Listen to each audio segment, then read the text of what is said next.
안녕하세요. 안교 교과 방송에 함께 하신 여러분들을 진심으로 환영합니다. 이 시간은 둘째 날 7월 8일 월요일입니다. 예수님의 사역의 하루 중에 잊지 못할 안식일 함께 살펴보겠습니다. 먼저 기도드리고 시작합니다. 저희들을 사랑하셔서 은혜와 축복으로 함께 하시는 아버지 하나님, 새로운 생명과 열심을 주셔서 이 시간 주님의 말씀을 살펴보며 은혜를 나누기 위해 함께 하였습니다.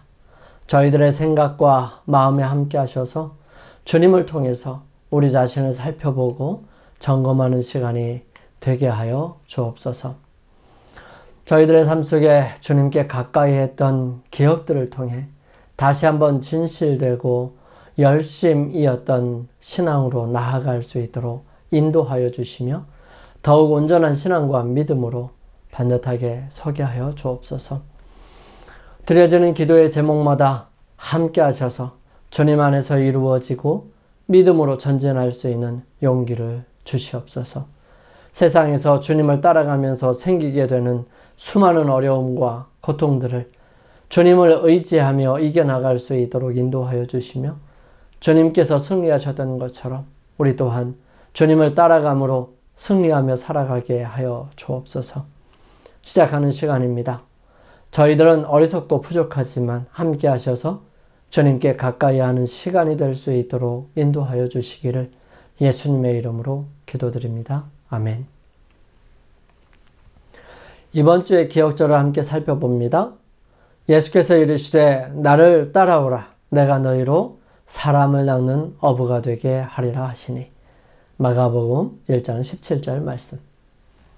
우리가 주님을 따라갈 때 주님께서는 제자들에게 약속하셨던 것처럼 사람을 낚는 어부가 되게 하시겠다는 약속이십니다. 우리가 가진 재능과 일들을 통해서 우리는 주님의 능력을 보고 경험하며 그것을 다른 사람들에게 전함으로 사람을 낚는 일을 하게 될 것입니다. 이번 시간은 특별한 한 안식일에 있었던 일들을 살펴볼 것입니다. 마가복음 1장 21절에서 28절 말씀 함께 읽어봅시다. 그들이 가버나움에 들어가니라. 예수께서 곧 안식일에 회당에 들어가 가르치시매 뭇 사람이 그의 교훈에 놀라니 이는 그가 가르치시는 것이 권위 있는 자와 같고 서기관들과 같지 아니함일러라.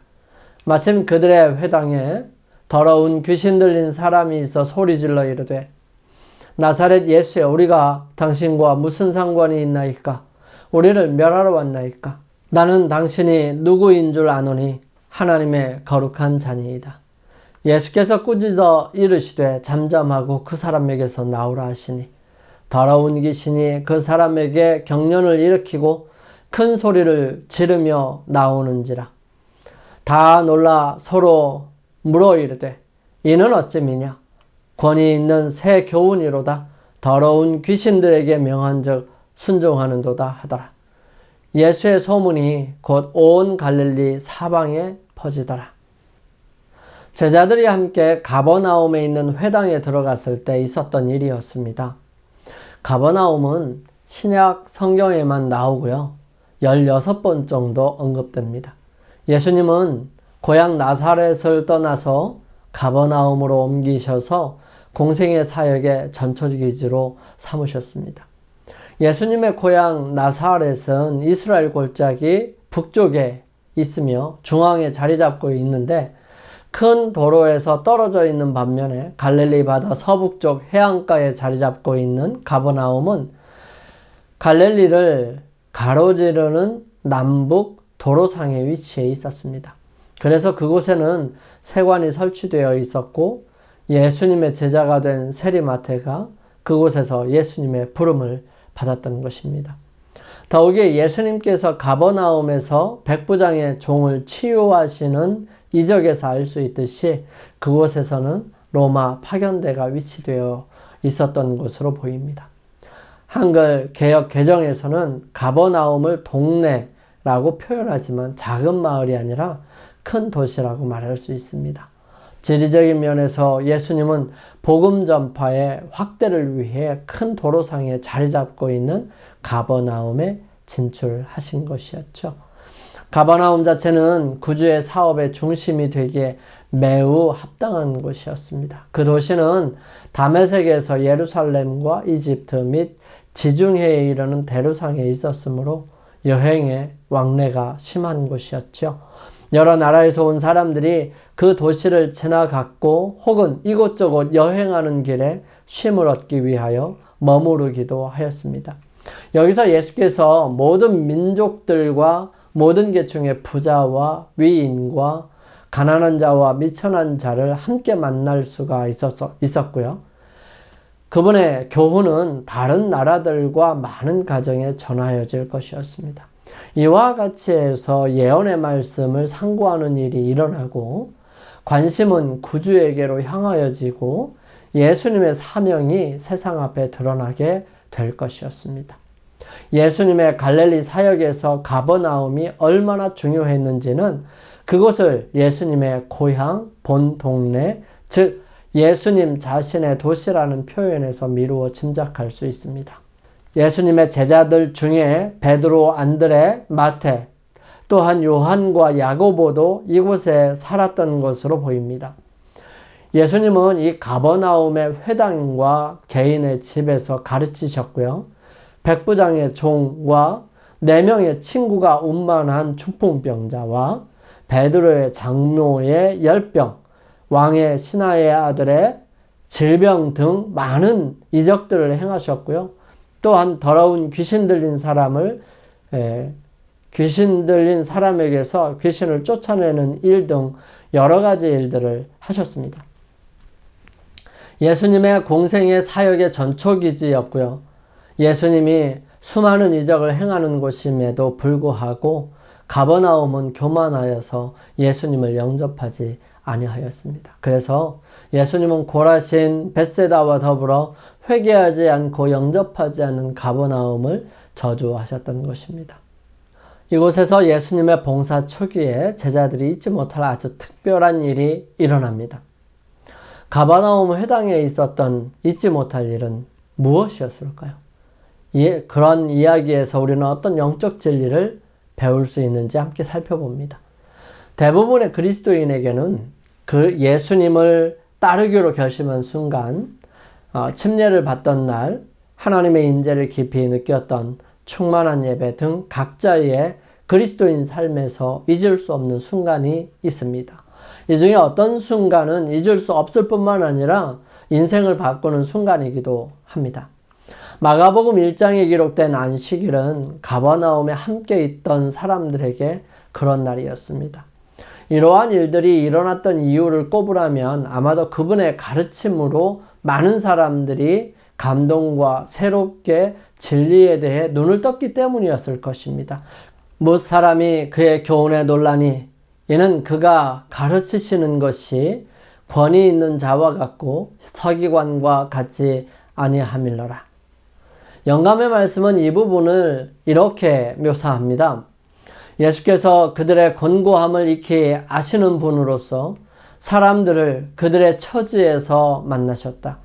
예수께서는 진리를 가장 직접적이고도 단순한 방법으로 제시하심으로써 그 진리를 아름답게 하셨다. 그분의 언어는 깨끗하고 세련되어 있었으며 흐르는 물처럼 맑았다.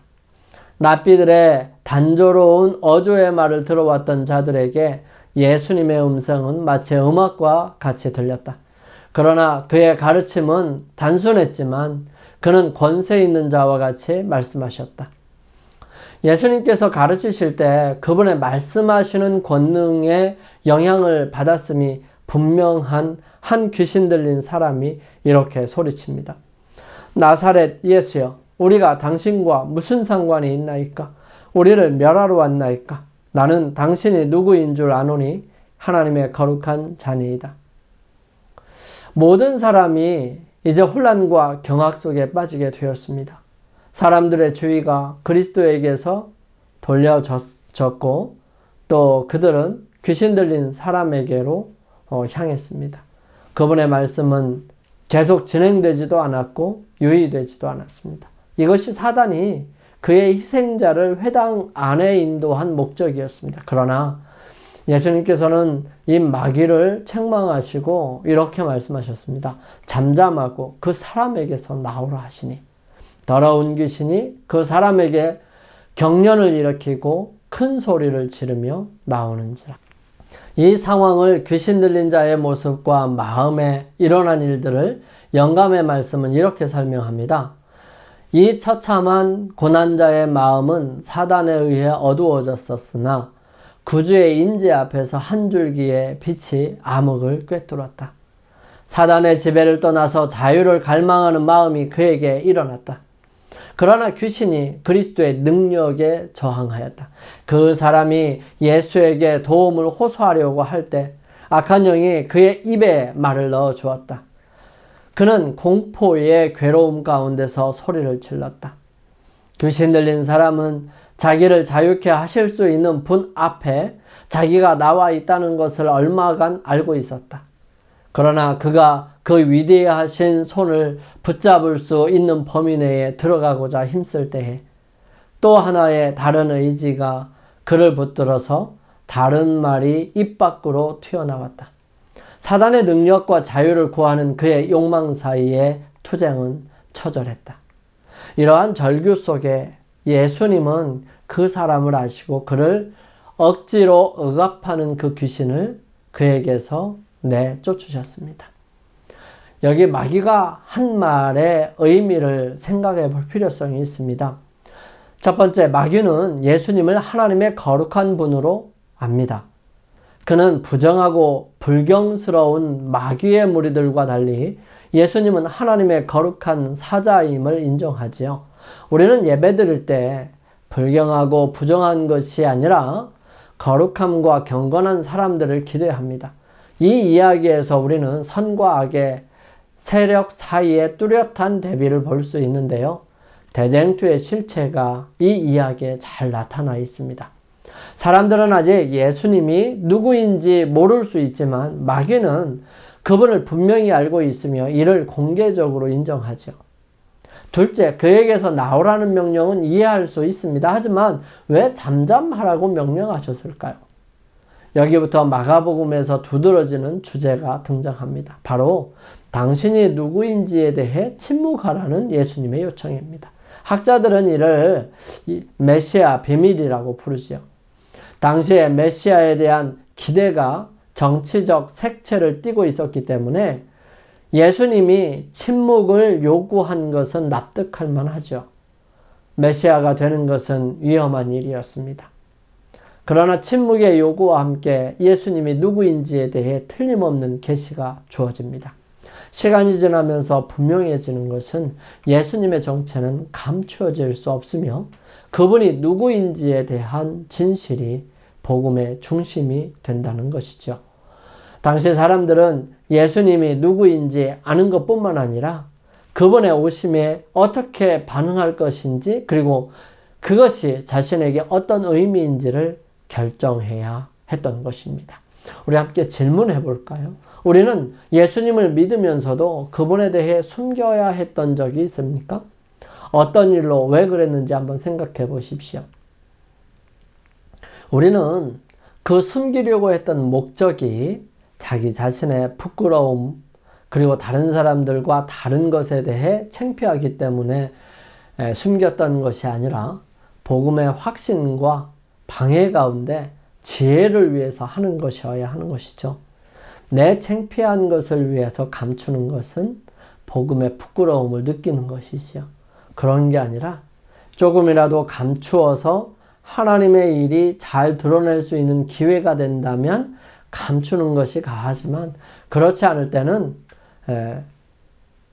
용기 있게 드러낼 필요성이 있습니다. 논쟁과 싸움 속에 굳이 들어갈 필요는 없지만 그래서 피해야 하지만 하늘의 능력과 많은 사람들에게 증거되어야 할 필요가 있을 때에는 용기 있게 자신의 신앙을 드러내는 것, 예수 그리스도를 드러내는 것도 필요하다는 것입니다.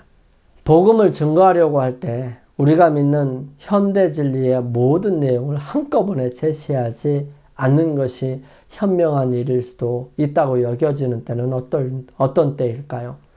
우리가 성경을 공부할 때 시간이 없다고 말하면서 이 사람이 얼마 만나지 않을 것이라고 생각이 들어질 때 이 사람 한 번 만났으니까 그 사람에게 모든 것을 다 이렇게 전해주고 싶은 마음이 생길 거예요.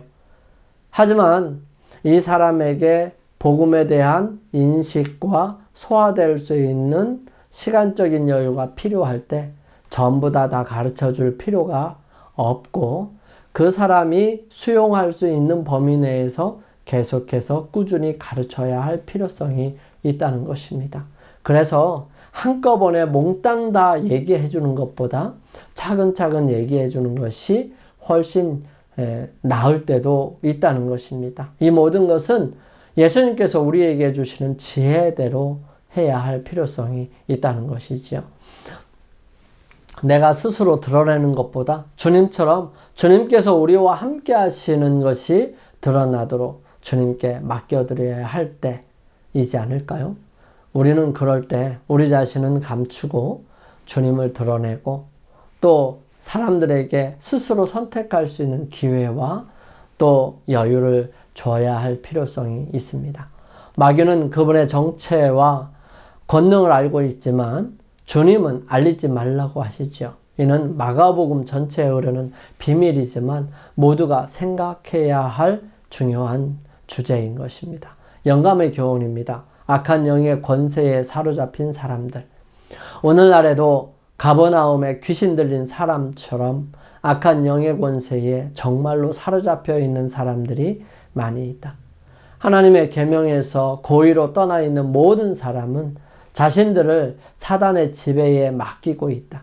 많은 사람은 그들이 원하는 대로 악의 세력에서 벗어날 수 있다고 생각한 나머지 악습과 친근해지고 있다.